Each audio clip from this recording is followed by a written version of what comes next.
All right, soldier, gotta love that stability operations training coming up, am I right? Well, hopefully we can make it a little less painful for you. That's the plan. We're diving deep into ADP 307, get you prepped on those unique challenges of stability ops, how the Army makes it all happen. Ready to jump in? Let's do it. All right, so the document jumps right in. Say, stability operations, they're part of a larger operation, right? But they need like a tailored approach. Yeah, you need a delicate balance, you could say. Delicate balance. Okay, so like what makes stability operations so different from, say, I don't know, a kinetic strike mission? Give me an example. Okay, so picture this. You're providing humanitarian assistance after an earthquake, right? Politically neutral zone, no combat involved. Okay. Totally different scenario. You've got a strike mission Uh-huh. targeting a high-value individual. Swift, surgical, Hmm. potentially zero stability operations needed after that. So ADP 307, it's driving home that each scenario, it needs a different approach. We can't just apply a one-size-fits-all. Exactly. So when we're thinking about how to even approach stability operations, what are the keys to setting ourselves up for success? Even during like large-scale combat. Yeah. Okay, so the source material, it really emphasizes these minimum essential stability tasks. Minimum essential stability tasks. Yeah. Even in a hot zone, right? Once an area is secured, we got to shift gears. Okay. And it's back to basics. Food, water, shelter, basic medical care. Mm. You're creating an environment stable enough for those follow-on operations to actually, happen. So even in the heat of battle, we have this crucial shift to securing basic needs. It's not just about like neutralizing the enemy, it's about stabilizing the entire situation, right? Absolutely. And ideally, you want to prevent ever reaching that point of conflict in the first place. Makes sense. An ounce of prevention's worth a pound of cure, like Right. they say. So how does the Army, how do we contribute to preventing these conflicts from even starting? So one of the most powerful tools we've got is security cooperation. Security cooperation. Yeah, building those relationships before we need them. Okay, so give me some examples. What does that look like on the ground? Security cooperation.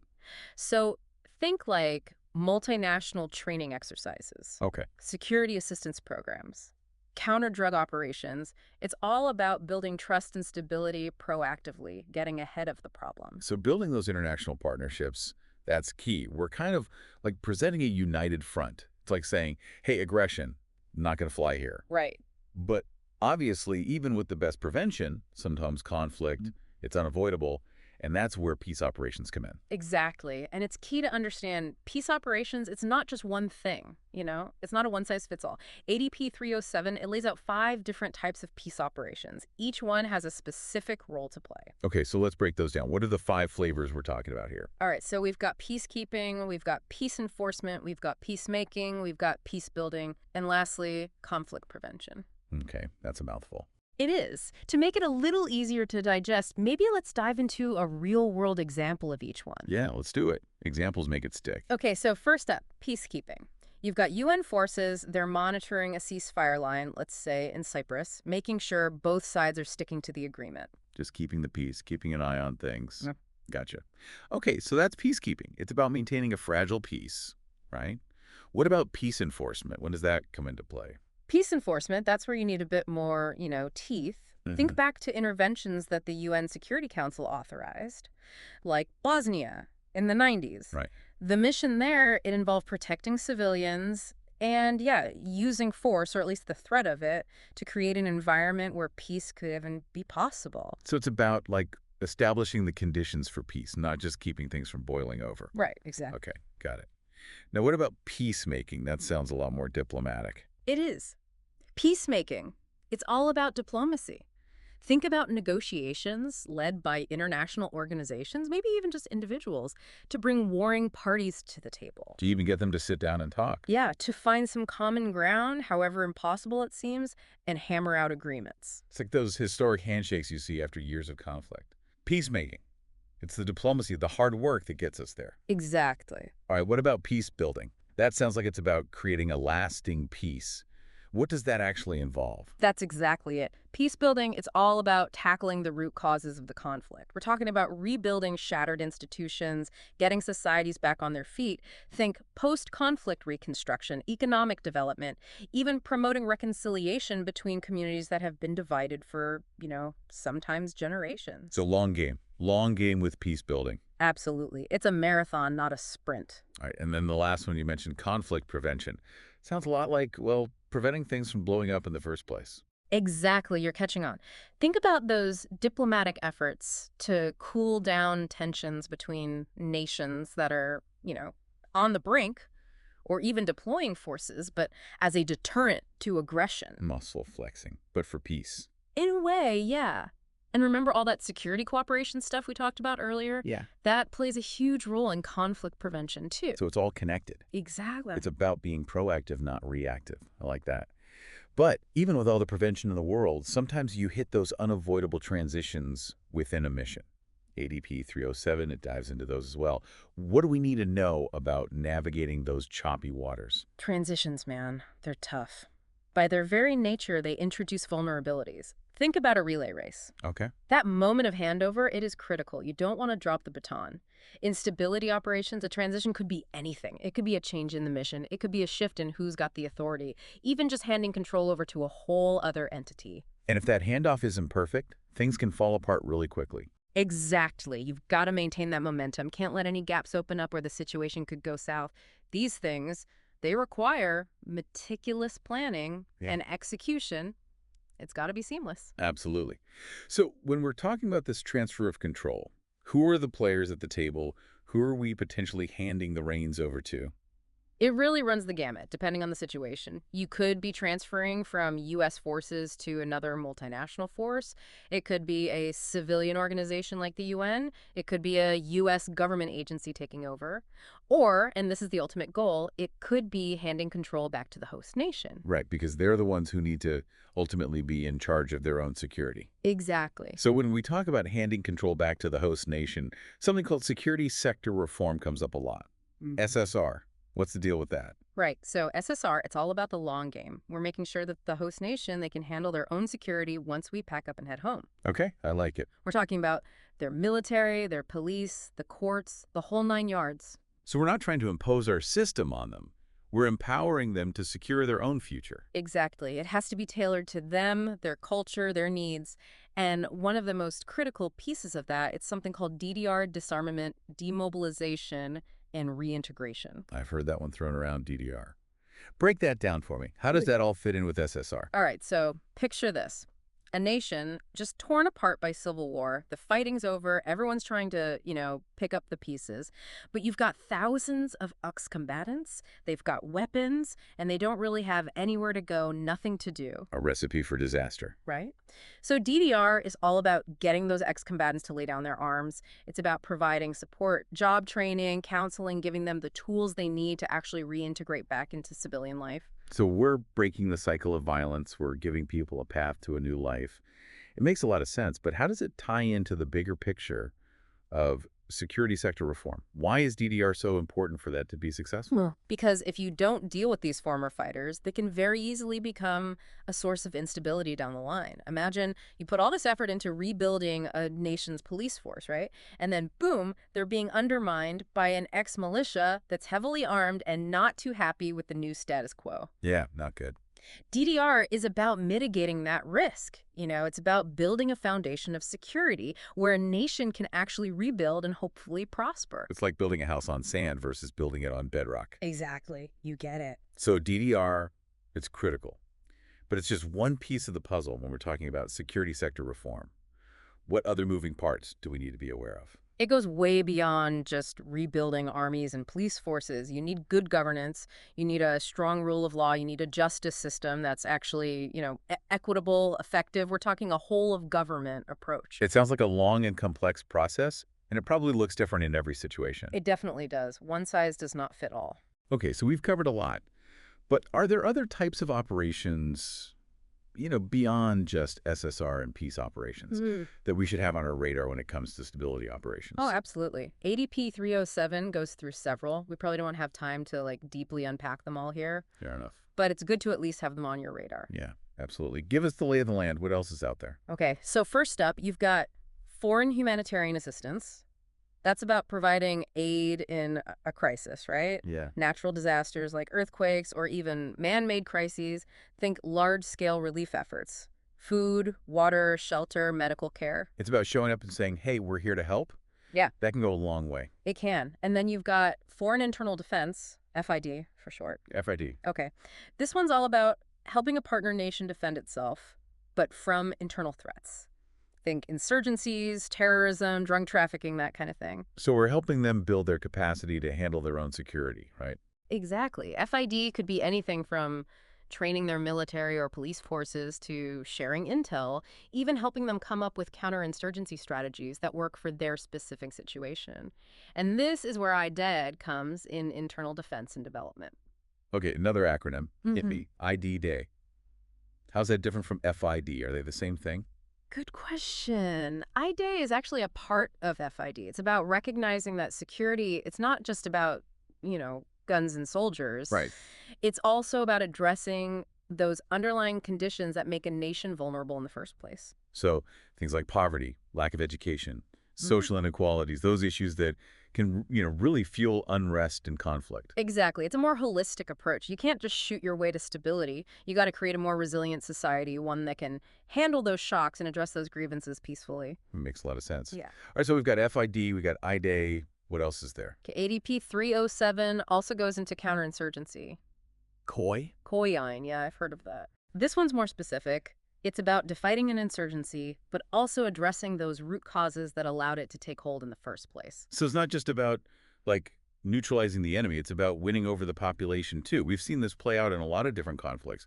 It's not easy. No, it definitely isn't. And that actually brings us to a crucial part of Koyine and really all stability operations. Information operations, IO. Ah, yes, IO. The art of shaping perceptions, influencing behavior, right? Tell me more about how IO factors into all of this. It's about understanding that victory, it takes more than just firepower. You've got to win the narrative war too. You've got to shape perceptions, counter all that misinformation that's out there, and ultimately build trust with the locals.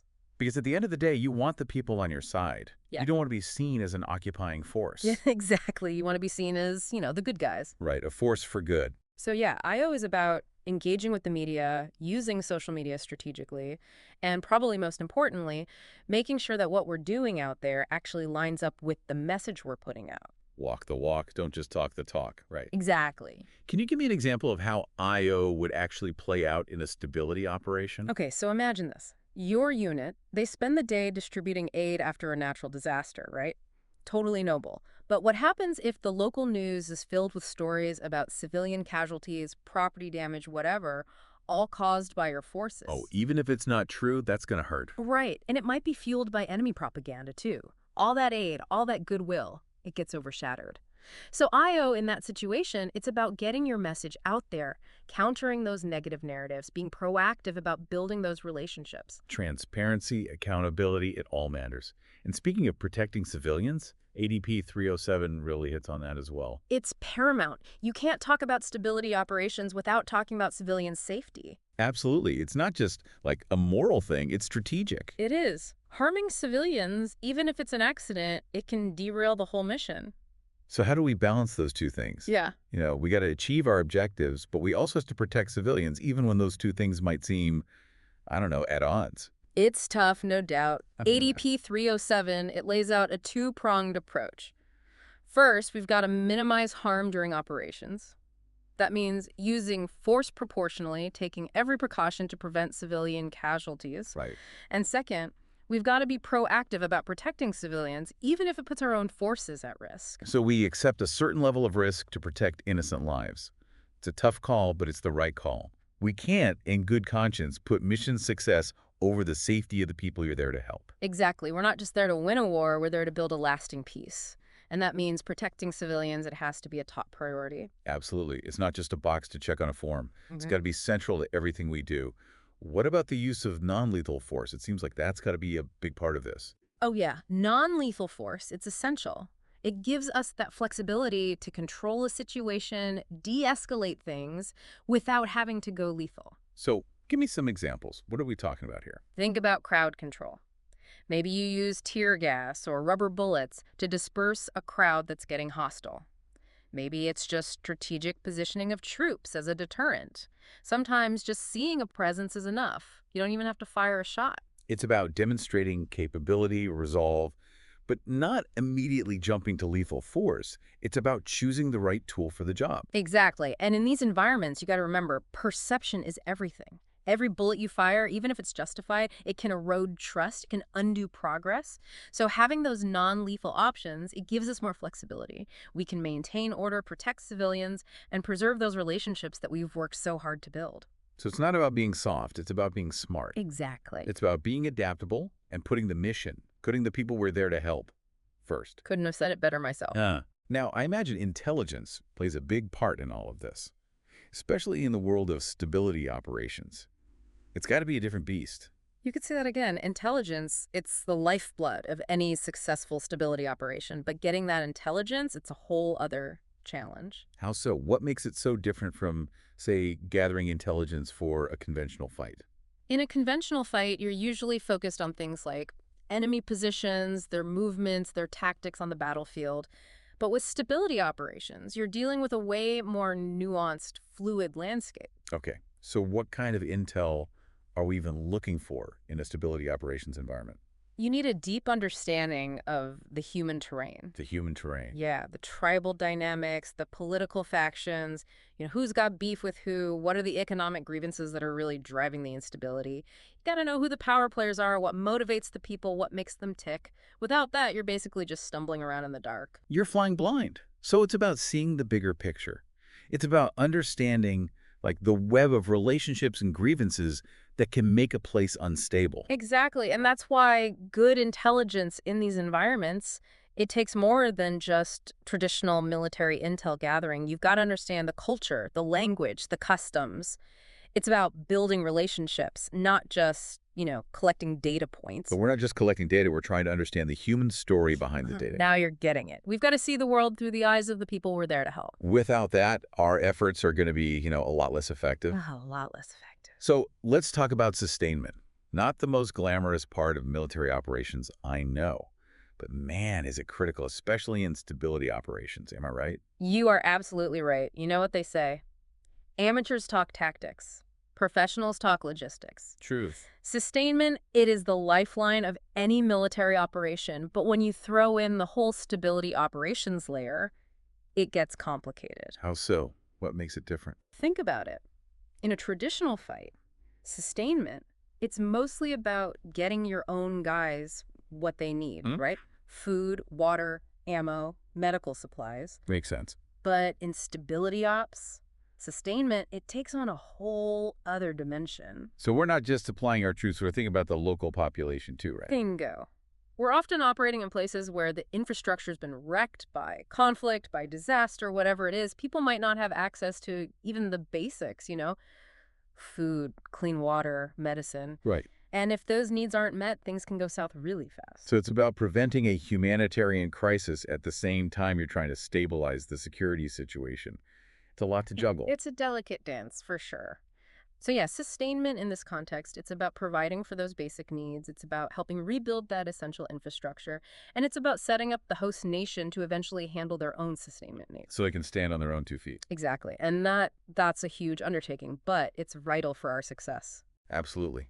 We've covered a lot of ground. We've talked about the unique challenges of stability operations, the importance of, non-lethal force, intelligence, sustainment, you name it. As we start to wrap up part 1 of this deep dive into ADP 307, any key takeaways you want to leave our listeners with? What's the most important thing for them to remember? I think the big takeaway is this. Stability operations, it's a human endeavor. It's about building relationships, understanding the local dynamics, and then using every tool we've got to help create a more peaceful, hopefully more prosperous future for everybody involved. It's about winning hearts and minds, not just battles. Exactly. I like it.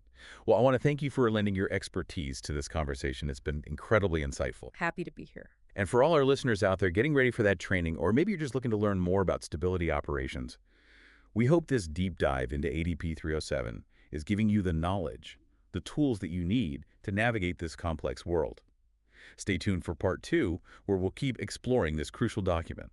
It's interesting. We talk about this whole winning hearts and minds thing, right? Right. But it's not just about like handing out aid or smiling for the cameras. It's about really getting it, understanding the culture. In nuances. Yeah, the nuances, those unspoken rules that like really make a society tick. It's like the difference between, I don't know, knowing the words to a song and actually Well, feeling the music. it's a good way to put it. You can go through the motions, right?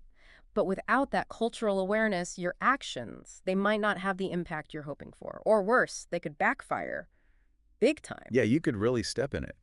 So how do we develop that cultural fluency? How do we get a feel for those unspoken rules? Well, it starts with training, really immersing yourself in the culture, you know, learning the language, studying the history, understanding the religious customs, the social customs. So it's more than just like, hello, how are you? It's about understanding the why behind everything. Exactly. And it goes way beyond book learning, too. We've got to be engaging with the local population, building relationships with community leaders, getting their perspective. Listening more than we talk, maybe. Sometimes, yeah. Yeah.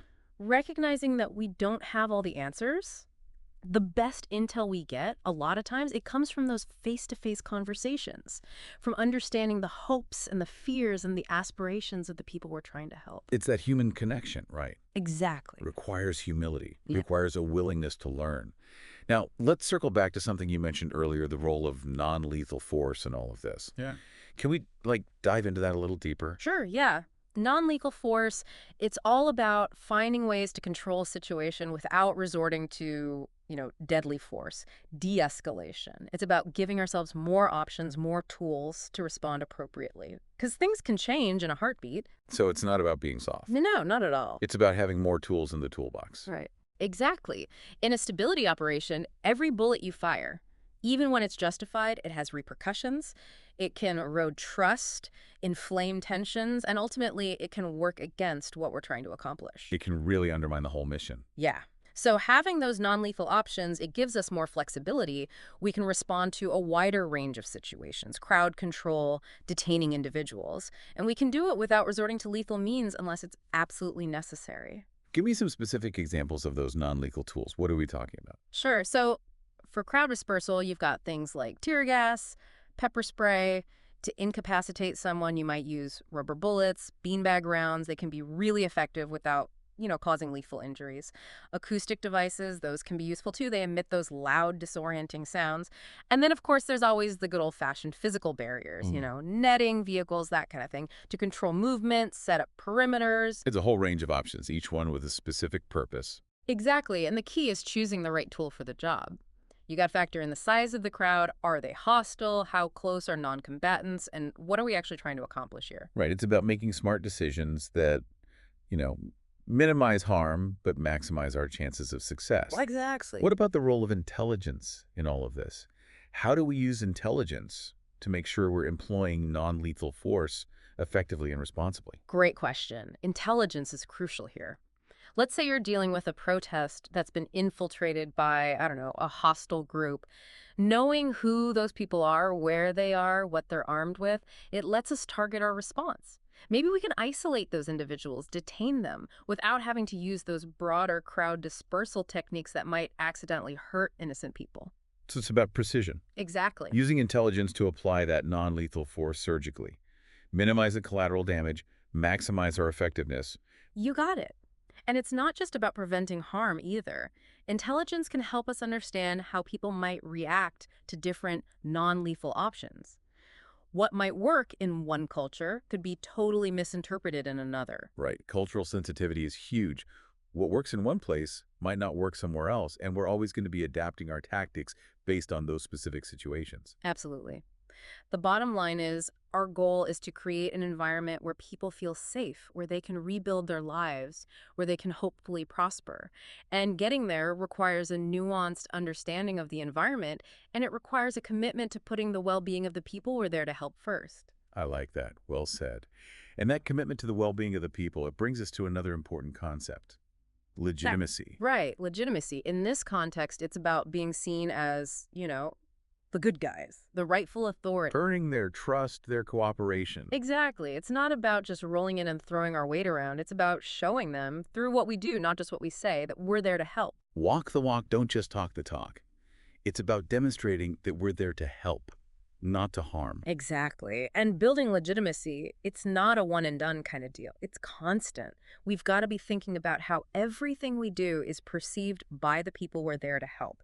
Every action, every decision. So how do we do that? How do we build that legitimacy in a place where, maybe there's been a lot of chaos, a lot of mistrust? It starts with integrity. Our words have to match our actions. We got to be transparent, especially in our dealings with the local population.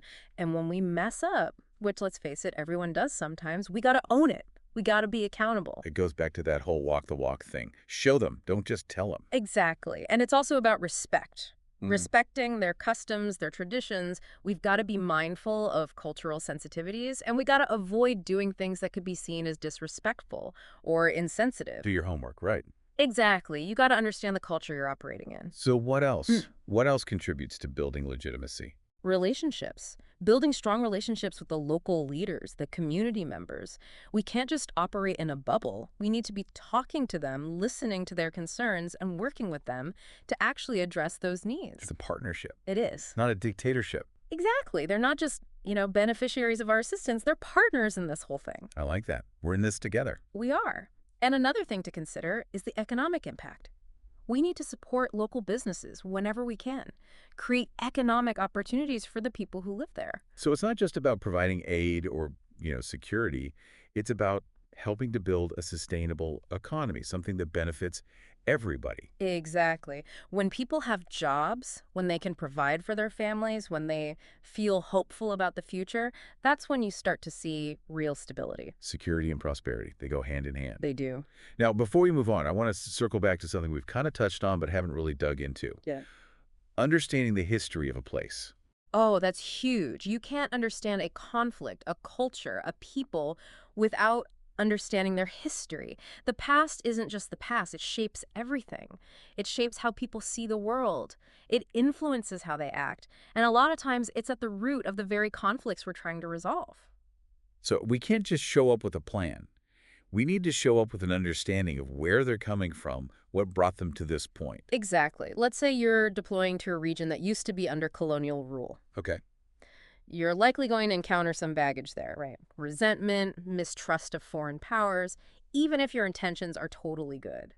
Understanding that history, it's crucial for navigating those sensitivities, for building that trust that's so vital. Because we're not just operating in a geographic space. Right. We're operating in a historical space. Exactly. And that space, it comes with its own complexities. Absolutely. And that's why understanding the culture, the history, it's not just a nice thing to have. It's mission critical. It can make or break the mission? 100%. It's the foundation. It's how you build trust, how you build relationships, how you ultimately achieve a lasting peace. I like it. Well said. Now, let's shift gears a bit. Let's talk about logistics. Logistics. Not the most, glamorous part of military operations, but man, is it important. And in stability operations, it feels like it's a whole other ballgame. Oh, for sure. You know what they say? Amateurs talk tactics, professionals talk logistics. Truth. And it's true. Logistics, it's the backbone of any successful military operation. But when you get into stability operations, the logistical demands, they get pretty intense. Oh, so what makes it different? In a conventional fight, you're mainly focused on supplying your own forces, making sure they've got the food, the ammo, the medical supplies they need to, fight and win. But in stability operations, it's much broader than that. So it's not just about our guys, it's about the local population too. Exactly. You're often working in places that have been devastated. Conflict, disaster, whatever it is. The infrastructure's wrecked. People might not have access to even the basics. Food, water, medicine. And if you're not meeting those needs... Yeah, it's a recipe for disaster. Exactly. So sustainment in this context, it's about more than just beans, bullets, and bandages. It's about providing for those basic needs. It's about helping rebuild roads, bridges, hospitals. It's about setting the host nation up to eventually be able to sustain themselves. Right, so they're not dependent on us forever. Exactly. So when we're talking about those logistical challenges, paint me a picture. Mm-hmm. What are we dealing with in a stability operation? Well, for starters, you're often operating in places that have been, totally wrecked. Roads might be impassable, bridges blown up, airports out of commission, getting supplies where they need to go. It's a nightmare. We're not just talking about distance here. We're talking about a completely shattered landscape. Exactly. And on top of that, communications might be down or unreliable. Coordinating movements, tracking supplies, it's a whole other challenge. You got to be able to adapt. Oh, absolutely. You got to be resourceful. Yeah. You got to improvise. Sometimes that means using pack animals to get supplies through the mountains. Sometimes it means partnering with local contractors to move goods or rebuild those roads. Use every tool in the shed, right? You got it. And that includes technology. So how does technology play into all of this? It's huge. We've got GPS tracking to monitor our supply convoys, drones to get critical stuff to those really remote areas, and the software. Don't even get me started. It helps us manage everything so much more efficiently. Less waste, fewer delays, right? Exactly. We can do more with less, which is always a good thing. Technology, it helps us overcome those physical limitations and make sure that those supplies, they get to where they need to be when they need to be there. Because timing is everything. Everything. So logistics, it's not just about supporting our troops, it's about supporting the entire mission. No, Right? exactly. It's about providing that lifeline that allows us to achieve those broader objectives. And in a stability operation, those objectives, they go way beyond the traditional battlefield. We're trying to build something that lasts. A lasting peace. Exactly. And that requires a different way of thinking about logistics. 100%. It's not just about supporting our troops, it's about supporting the population, rebuilding that infrastructure, creating a foundation for economic growth. It's a long game, and logistics is a huge part of that. I like it. All right, before we move on, I want to touch on another aspect of stability operations that often gets overlooked. Civil affairs. What's their role in all of this? Oh man, civil affairs, they are critical. They're the bridge between us and the civilian population. Okay. They're the ones out there building those relationships, figuring out what the community needs, and making sure they get the assistance they need. They're the ones on the ground, in the streets, talking to the people. Exactly. And they don't just show up blind. They're trained to understand the complexities of the environment, the culture, the politics, the economy, all of it. They're experts in negotiation, mediation, conflict resolution. There are a lot of hats. They do. They have to be culturally sensitive, diplomatically savvy, and they got to have a good grasp of development. They're often the face of our mission to the local people, so their ability to build trust, it's everything. It's not just handing out aid. It's about connecting with people. It's about building bridges. I like it. Yeah. So they play a vital role, even if it's often happening behind the scenes. 100%. They're the unsung heroes of a lot of successful operations. That's a good way to put it. Yeah. Now, before we wrap up this part of our deep dive, I want to talk about something that seems like the opposite of stability. The use of force. Okay. Obviously, our goal in a stability operation is to create a secure, stable environment through peaceful means. But we also have to be realistic. There are going to be times when we might need to use force. It's true. It's always a last resort. But it's a tool in the toolbox. And when we do have to use it, we have to use it the right way, legally, morally, ethically. So it's not just about what we're allowed to do, it's about what's right. Exactly. And that means exhausting every other option first. It means using the minimum amount of force necessary. And it means doing everything we can to protect innocent lives. So being surgical, minimizing the collateral damage, Yes. and never forgetting the human cost. Now, what about after an incident where force is used? That's important too. We have to investigate thoroughly, transparently. We are accountable for our actions, and we need to be upfront with the people about what happened and why. It's not just about winning the fight, it's about winning the peace. Exactly. Accountability, transparency, that's how you build legitimacy. That's how you start to heal those wounds. When we make mistakes, we own them, we learn from them, and we try to do better. Well said. On that note, we're going to wrap up part 2 of our deep dive into ADP 307. Be sure to join us for part 3, where we'll continue exploring this important document and the critical role that stability operations play in keeping us safe and building a better future. All right, we're back. Deep dive part 3. Let's finish strong. We were talking about accountability, transparency, especially after we use force, but how do we make sure we're doing the right thing, even when things get really murky out there? You hit a nerve there. It's about ethical decision-making. Knowing the rules, that's not always enough. We're in the gray zone a lot, those situations where there's no easy answer. So you got to have that internal compass, right? Something to guide you when it's tough to see the way forward. Exactly. And that's why ADP 307, it talks about ethical leadership at all levels. Okay, so how do we build that? What does that look like? Ethical leadership in action. Well, it starts at the top. Commanders, they set the tone. They create a climate where you can actually talk about these tough ethical dilemmas. So you're saying there's got to be space to ask those hard questions without, getting shut down. 100%. We need soldiers to speak up if something doesn't feel right, to challenge assumptions. Sometimes the bravest thing you could do is raise your hand and say, hey, hold on a second. Exactly. It takes courage to do that. And it's on leaders to create that environment where those concerns are not only heard, but they actually lead to action. Absolutely. Yeah. Walk the walk. Now, we've covered a ton of ground here. Peace operations, the ethics of using force, all of it. As we wrap up this deep dive, what's the one big thing you want our listener to walk away with? What's the most important lesson from ADP 307? Honestly, stability operations, it's a team sport. It's not just on you, right, T? It's about how we work together. Different branches, partner nations, civilian agencies, and most importantly, the local population. We're all in this together. We talked about it before, building those bridges. That's it. That's how you create a lasting peace. I like it. Expert, I want to thank you again for sharing your expertise with us today. Your insights have been incredibly valuable. And to our listener out there, thanks for joining us on this deep dive into ADP 307. Whether you're prepping for training or just looking to level up your knowledge, we hope you found this helpful. Remember, knowledge is power, but using that knowledge the right way, that's what makes a true leader. This is The Deep Dive, signing off.